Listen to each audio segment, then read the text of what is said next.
And welcome, folks, to another edition of the Michigan Basketball Insider with my man, Timmy Mack, no better known as Tim McCormick. He was an All-American basketball player, one of the best to ever do it on the high school scene here in the state of Michigan before going to the University of Michigan, where he became a first-round draft pick, played 10 years in the NBA, and now one of the best basketball commentators in the land and doing analysis for our Detroit Pistons. And, of course, with us right here on the Michigan Basketball Insider, watching our Wolverines, now ranked in the top 25 for the first time since 2022, and deservedly so.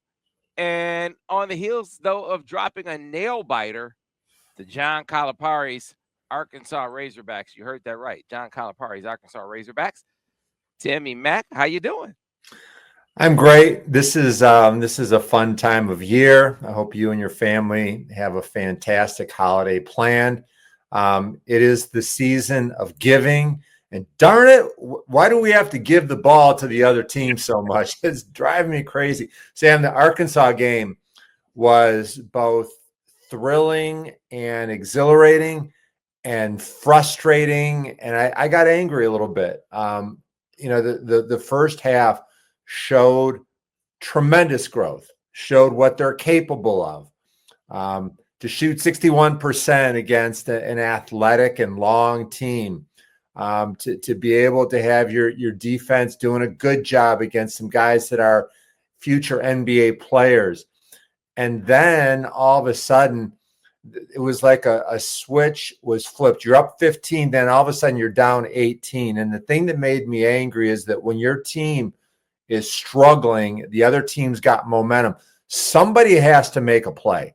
Yeah. Somebody has to be able to get a stop, get on the floor, be able to generate something that's going to get you going. And with the turnovers, it made sense to me in November, right? New coach, new system, new players.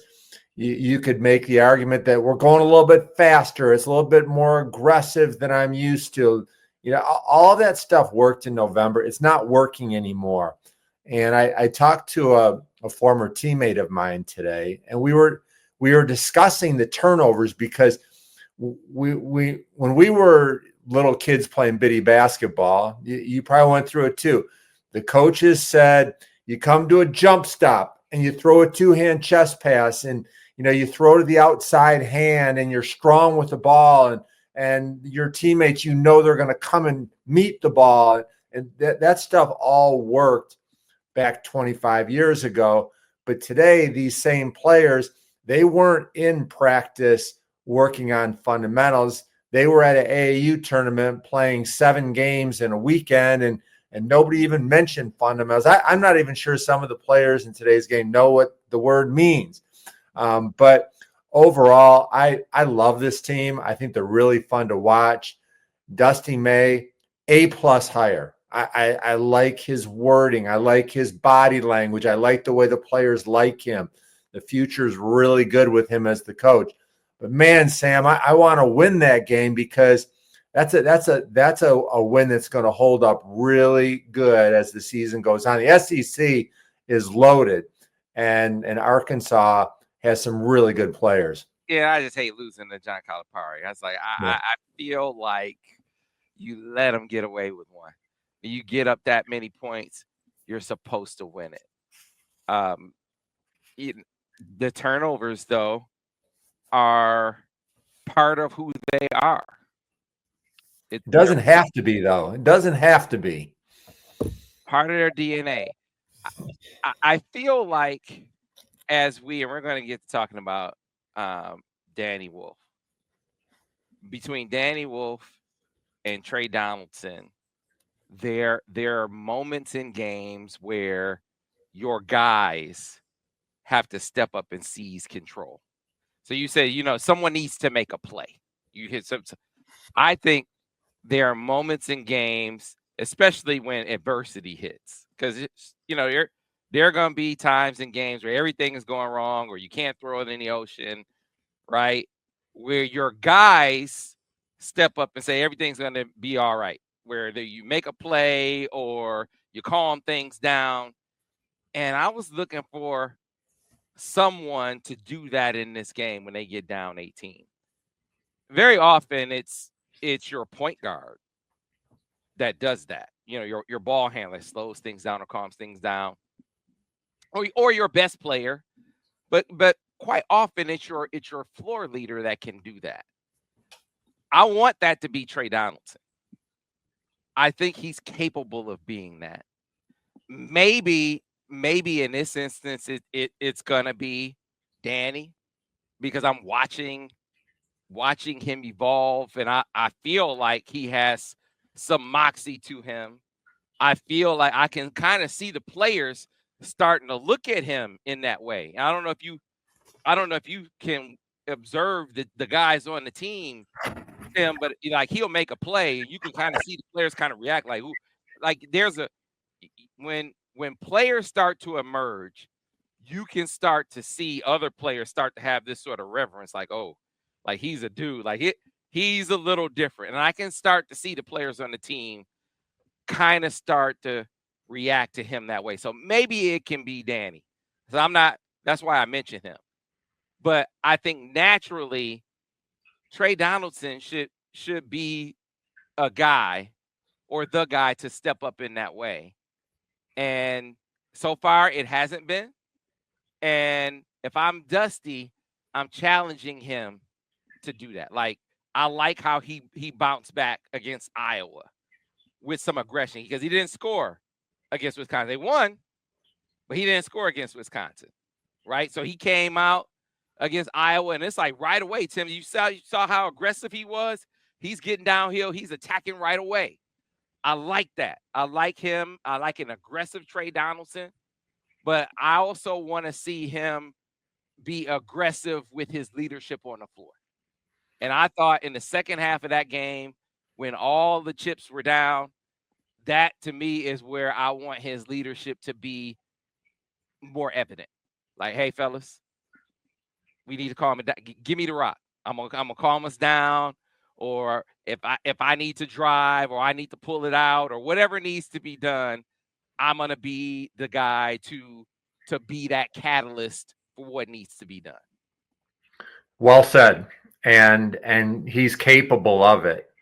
To see what he did in his bounce back game with 20 points as a point guard, especially in the Big Ten, because you know that your opponents are going to do two things really well all year and very consistently. They're going to keep their turnovers 10, 11, maybe 12, and they're going to get back in transition, and you're not going to get a lot of layups. And that's where your point guard becomes so important. And look, I don't feel like we're being too hard on Trey Donaldson, because we've got really good respect for him. We've seen what he's capable of. He's made some plays where I've taken a step back and said, wow, that was outstanding right there. This guy is really good. And so all we're asking for is to do it every game. And there's really no reason for him to not be a double-figure scorer with 5+ assists and low turnovers, because he's that good. And I want him in attack mode, because when he does, I think Roddy Gale's going to get a higher caliber of shots. What happens when Trey Donaldson drives is that Vlad Golden's man comes to help out and maybe block a shot, and then you get tip dunks. It takes some of the ball handling responsibility off Danny Wolfe. So I like this team, as I said, but little things make a huge difference. And this Michigan team, like when I think of the Big Ten, I think of Purdue and Illinois and Oregon and UCLA. Those are the teams I think most people would say, yeah, they're probably going to be at the top. Maybe Michigan State gets there. I'm not sure. I can't watch Michigan and think that they don't have that same potential. I really do. But think about the last minute of the game. They made a miraculous comeback against all odds. And the last minute, there's a 1-point deficit. It's winning time. This is when you have to have somebody make a play. Arkansas grabs an offensive rebound. Trey Donaldson on the baseline steps out of bounds, careless turnover. Arkansas gets another offensive rebound. Golden misses a layup. And the play that really stood out to me is at the end, they put the ball in Danny Wolfe's hands. And look, he didn't get a turnover because the ball was batted. Nobody really gained possession until all of a sudden Roddy Gale took an impossible miracle type of shot because it was a bad pass from Danny Wolfe. Those are the little things that make a big difference. Yes, they are. And the other thing that you got to mention is, I mean, make some free throws. Yeah. you make some free throws and it becomes not as difficult a proposition, right? That's more in your control. But to your point, yeah, a team that in the second half of this game had several opportunities to control its destiny, and they squandered those opportunities. And it's a learning experience. Make no mistake. And I think they'll learn from this. What I like, if we want to accentuate some positives, yeah, they got down 18. I mean, it totally unraveled. You go from being up 16 to down 18. There's every opportunity to mail it in the rest of the way. What was it, like with 10 minutes to go, whatever it was at that point? They could have just say, "Get tonight, fellas," and they fought all the way back. If I'm Dusty, I'm upset that we blew a lead like that, but I'm happy with my team that, hey, fellas, we kept fighting and we kept grinding and we fought all the way back. But we shouldn't have gotten down that way. And when we had an opportunity to come all the way back, we didn't finish the job. So what do we have to do at winning time? We got to take better care of the basketball. I mean, fellas, these things that we've been talking about all season long about. I mean, there was a play earlier in the game. I think Reuben Jones tried to throw an outlet pass. I mean, it's like fellas, and you said it earlier in a couple of weeks ago. Like, we got to pay attention to situations. Like, if we're trying to make a comeback, especially, let's think about making the high percentage play. Mm-hmm. Is a 3/4 court pass, is that a high percentage play? A high percentage play? That's not a high percentage play. So why do we need that pass in this moment? Let's, that's a likely turnover. These are the kinds of things that we need to be thinking about, especially in our situation where we're a high turnover team, right? So these are the things that I think Dusty is talking about to his guys. When I was watching at the end of the first half, we had a bunch of turnovers right before the half that gave them momentum. And I'm not sure why this popped into my mind, but I thought of Davis Warren and how do you change the mindset of somebody that's a little bit turnover prone and get them thinking about ball security and proper fundamentals.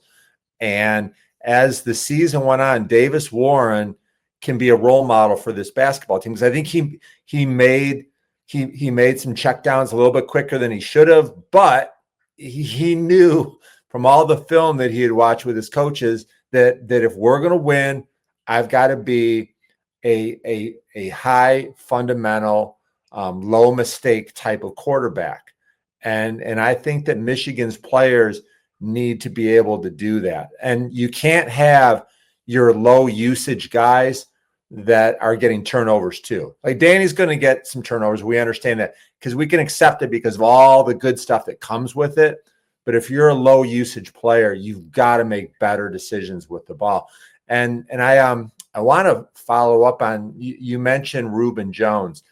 I really find him kind of a fascinating player. He's definitely a throwback where he defends and he does not turn the ball over, but he's really struggling with his offense. And I wanted to see, are you a fan? What do you see from Reuben Jones? Because they definitely could use him to help on the scoring. Yeah, and well, the way they described him coming in, and I'm still sort of reconciling what we see with the scouting reports that we read coming in. So I'm still feeling him out as to what he is. But what they talked about him being is a 3-and-D guy, that he was this tremendous defensive wing guy when this is what Dusty was talking about. This, oh man, we had so much trouble. He was just this hound defensively that was all over us, and he could knock down threes, right? And so we saw him knock down a few threes earlier in this early season. Hasn't been falling for him lately, and then we'll see as we get in deeper in the season if it starts to fall. But the defensive side of the ball is probably where he's more evident. I think the value that he's bringing right now is he's kind of their backup point guard. That's kind of the role that he's servicing. Trey Donaldson goes to the bench. He's the guy that's coming in and that is servicing as the guy that's bringing it up the floor and is initiating the offense, as it were, as they're running it up the floor and trying to get a quick shot up. Yeah, I've enjoyed watching this bench evolve. I kind of feel like Fat Brooks is number 10, and we're not going to see him much except if there's an injury, foul trouble, or blowout. But LJ Kaysen, we fell in love with him in those early games, and I hope they can find a way to keep a role for him, because he's the kind of guy that at some point in February he's going to go crazy and win a game that you just don't think that the team should, or it's highly improbable. I also really was pleased to see Sam Walters come in and knock down his shots. Justin Pippen, 3 points in 2 minutes. There's some really quality players that may not get as much of a role as we'd like to see. Yeah, you're starting to see them maybe kind of tighten up that rotation a little bit, as it was inevitable. You knew they were going to get to that point. I do want to see how things kind of settle in for Reuben Jones, because they did describe him as more of an offensive force. And I think it could just be kind of what we experienced with Vlad, a guy that just has to get comfortable in the role that he's in, and might just take some time to do that. I don't know how ball dominant he was, but he at North Texas, but that is the role that they have him playing in this, as he comes in off the bench for Michigan. He has the ball in his hands, and he is the dude that's initiating for them when he is in the game for Michigan. So I don't know if that throws him off. I didn't watch him in North Texas to really know how he functioned for them offensively, but just trying to figure it out, because it hasn't really been falling for him of late, Tim. So yeah. The challenge is that when you're the man, when you're the best player on the team, you're going to get plenty of opportunities. The ball is going to find you, and you can really get into a nice rhythm. North Texas was one of the slowest teams in the country. And basically you get a rebound, you take your time coming up the court, you ease into your offense, and you can really allow the game to come to you. This is an aggressive mindset type of offense where when you get the ball, you go as fast as you can. And when you catch the ball, you make decisions right away. And so I think he's going to get better and better. And kudos to Will Cheddar. He was great in the first half, not much in the second half, but boy, he's fun to watch. He plays like his pants are on fire. He was great up until that heat check three he threw. Yeah. From like 20, 22, 23 feet. I don't know where he shot it from, but I was like, oh man, come on. That was the highlight of the game, just watching Dusty's reaction. Like, what are you thinking? Just kind of laughed at him like, all right, man. Like, okay, Will. Calm down, big fella. Well, we're entering now a very important part of the season because you've played some good opponents, and now you get a chance to take a deep breath. They've got Oklahoma coming up, which will be a really tough matchup. I think they're one of 8 teams in the country that doesn't have a loss. You may remember Porter Moser. He was the coach that led Loyola to the Final Four. That guy can coach, and he's got some really good players. So you're going to have plenty of time for practice. Take care of your finals, and then after Christmas, there's some games that you can get well on. So this is a big part of the season. So Tim, before we talk about Oklahoma, I'm curious what your NBA buddies and scouts. It's early, and I want to preface this question that way. But what's your NBA buddies and scouts? What they say to you about Danny Wolfe? I mean, had you been, had you heard an opinion on Danny Wolfe before he played for Michigan? And if so, is it different? And if not, just what are they saying now? Well, so when I first saw Danny Wolfe before, was it the Fresno State football game? Mm-hmm. I watched him practice, and my immediate thought is that's an NBA player. I didn't see him play last year at Yale, but with his ball handling and his shooting and his passing, I just thought he's exactly what NBA teams are looking for. And the more I watch him, the more I believe that's accurate.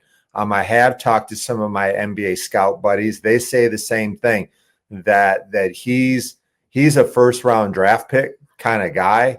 And who knows if he could become a lottery pick at some point, like probably not in this year's draft, but as I look around at the college landscape, the teams want a big guy that can spread the court. They covet that spot. Igor Demon from BYU, really like him. He could be a lottery pick. Derek Queen out of Maryland, Flory Badunga, who actually could have been a Michigan guy. Xavier Booker, who I don't see it yet, but at Michigan State, he's a big that can space the court. There's not a lot of them. And I was really curious because I like watching ESPN's big board. And I just felt like, how long is it going to take for them to make their adjustments and put Danny Wolfe on the list? Remember, at the beginning of the season, top 100 players, his name was nowhere to be found. Today, for the first time, number 40. And that number is going to keep going up. He's going to go up because right now he's an all Big Ten player. And so let me be super careful. And Sam, you've got to have my back on this, okay? Okay. He does some Cooper Flag kind of things. Okay. Not saying, like, no way am I saying he's a generational talent, but like I watched Cooper Flag the other night. Cooper Flag can make an outside jump shot. Cooper Flag's a great driver. He can pass the ball. He rebounds. He does everything. He does it a lot better than Danny Wolfe, but Danny Wolfe can do some of those same things. And that's why I'm saying that this kid is going to be in the NBA. Yeah, man, I get what you're saying. And, I tweeted this the other day, or I tweeted this the other night during the Arkansas game. I said, I find myself tweeting this about Danny Wolfe every game. Danny Wolfe's doing it all. He's putting it on the deck, creating for others. He's putting it on the deck, finishing at the rim. He's posting up. He's hitting a three. He's on the pick, two-man game with Black. He's doing everything. And I part of me feels like the scouting reports just did him a disservice because they just had him pegged wrong. But maybe they didn't. Maybe they just couldn't quantify him properly because they hadn't seen him against this level of competition. And you couldn't accurately assess what he was capable of until you saw him at this level. And you really saw him really get down against guys of this. I mean, but he's doing it against Xavier, and then he's doing it against Wisconsin. And then, you see him in the Iowa game. Watch him against Iowa, and there's no threes, and he's still. I mean, he's in the post. He's all over the glass. He's two-man game, and then it's like, man, he's giving it to you all different kinds of ways. And this is the other thing, Tim. The other part of it that really got me is they told me, hey, don't expect anything defensively from him. Like, you're gonna get all your rebounding and defense from Vlad. He's not that kind of big man. Don't expect block shots and rebounds from him. And then you look up and he's the guy with 5 blocks and 12 rebounds. Like, he's doing that too. So Sam, are you saying that Cooper Flagg is like Danny Wolfe? So I'm agreeing with you in saying, yeah, he's checking a lot of boxes. Yeah. Enough boxes to say that he's an NBA guy. Here's where I'll sort of meet you halfway. I think it's accurate to start talking about him like, yeah, NBA guy, you could put him in that conversation, all Big Ten, put him in that conversation. I'm gonna wait to see if he can continue it over time. Right. He keeps this up. There's no question. It's been like a small sample space that makes you say we gotta be talking about him that way. But can he keep it up? For all of our friends that like to tweet, we are not comparing Cooper Flagg and Danny Wolfe. We are saying that there are some similarities in what they bring to the court. So we'll leave it at that. but all Big Ten, because you brought up the stats where you said I can't remember, you said it was the top how many scorers where you put him outside of last week? 40. He wasn't even in the top 40. But that doesn't mean he isn't one of the best players in the Big Ten. Because, dude, that's just how deep Michigan is. That's all that means. Yep. Yeah. No, you're right. So what do you think about Oklahoma? Yeah, man, I'm curious. It was obviously a really, really stiff test for Michigan, especially coming off of this game. But I like that. I like that they have a challenge like this coming off the game that they just played, to really, kind of get their attention in a way that, they got to step up and respond. And so I think they're going to be ready. I think Dusty, coming off of that, especially when it comes to, hey, fellas, listen, you had a really good, a really athletic team on the ropes, and some of the things that we talked about all season, you need to do a better job of creep back in, and that team came back and got you. Now you have an opportunity to exercise that demon against another good team, against a nationally televised audience. Can you step up and correct those things in this game against Oklahoma? I want to see if they can step up and do it. Yeah, Oklahoma is outstanding. They really are.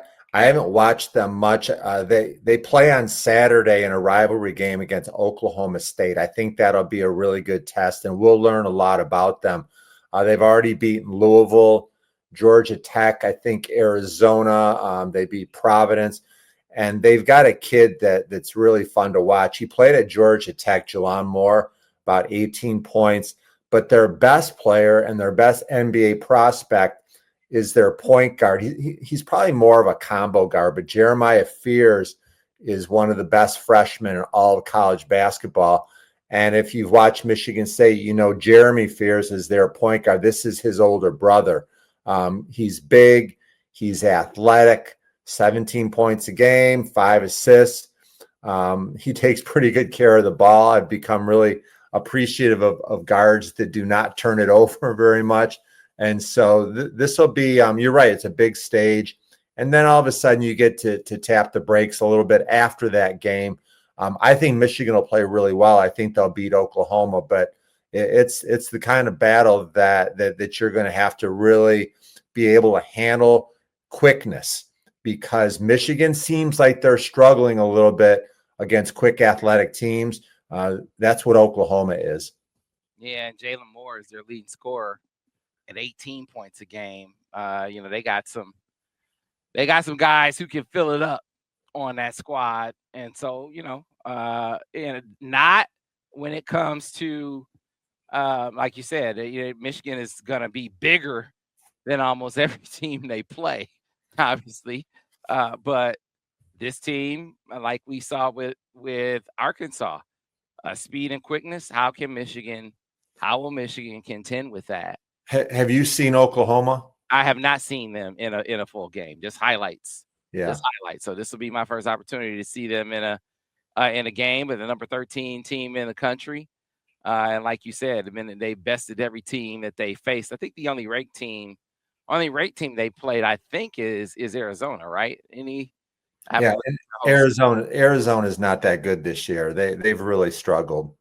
Yeah, so it'll be a nice test, though. It'll be a very nice test, especially coming off this Arkansas game. And let's see how they respond. See how they respond. And I'm thinking we're going to see this team bounce back in a big way, because they know they let one slip. Yeah, they should have beat Arkansas. We got to let it go, Sam. 17 turnovers, 7 or 8 missed free throws. If you take care of business, man, that would have been a huge win. But I forgive them, and I'm willing to forget. Yep. Well, folks, it is always fun here on the Michigan Basketball Insider. Really good team. We're talking about a team that lost by 2.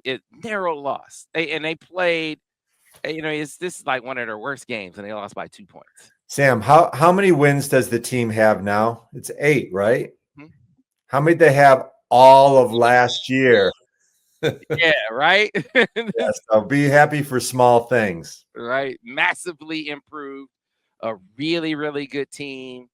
A player in Danny Wolfe that is an emerging star in the conference. I don't think it's too soon to talk about him that way. Not saying he's a star right now, but he's an emerging star.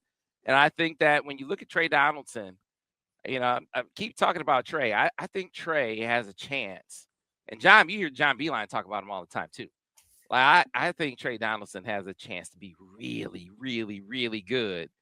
As we see his aggression tick up, I think the more aggressive he is, the better it is for Michigan. I think he is a really, really, really good player. So agreed. Good stuff, Sam. Well, Tim, as always, a lot of fun, folks. Thanks for watching another edition of the Michigan Basketball Insider. We'll see you next time.